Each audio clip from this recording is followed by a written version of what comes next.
been a lawsuit filed over the behavior of a set of cops in Beverly Hills. Wait until you hear the numbers in this. So nearly all of the people arrested by a task force of the Beverly Hills police over the past year were black. So what do they mean by that? Well, the complaint alleges that out of 106 people arrested, 105 were black. And the only other person was a dark-skinned Latino person. Between March of 2020 and July of 2021, the unit unjustly stopped and arrested black civilians who were roller skating, scootering, driving, and jaywalking a few feet outside the crosswalk, according to this suit, which was filed by Ben Crump earlier this week, representing a number of people who were arrested during this time.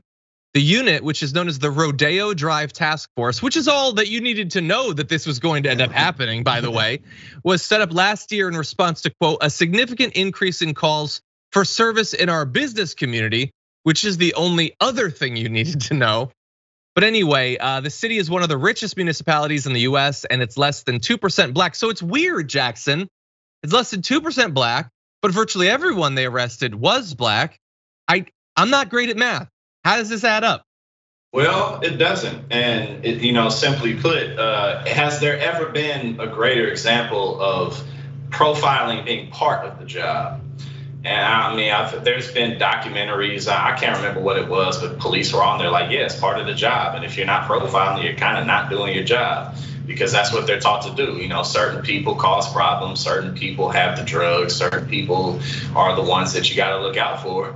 And especially too, like there really is something to be said. A 2% black community, you really do stick out like a sore thumb for people who are used to being in an environment where you are not, and so just your very presence can cause some uneasiness, and like you don't blend in. I mean, think about how the guy in Vegas, how he could shoot. How many people did he shoot? Like 500 or hundreds of people. He just went gun after gun after gun. And one thing my dad used to say all the time is, there's no better cover than being a white man.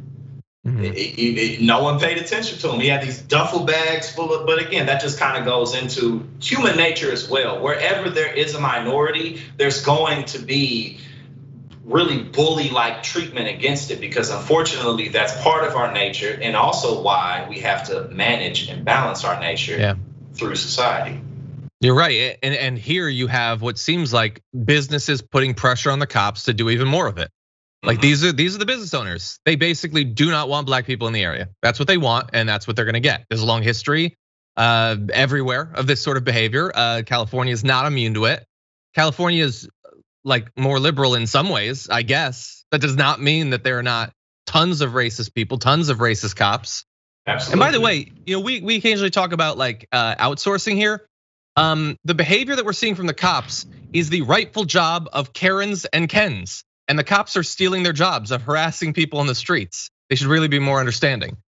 But anyway, so this is a class action lawsuit. We're gonna see what happens really fast. The worst case I saw here, or one of the weirdest, was Vice President of Men's Footwear at Versace was walking around with a Versace shopping bag, was stopped and searched. And he's like, they're searching my bag. I designed those shoes, but they don't care. It's just profiling, that's all it is.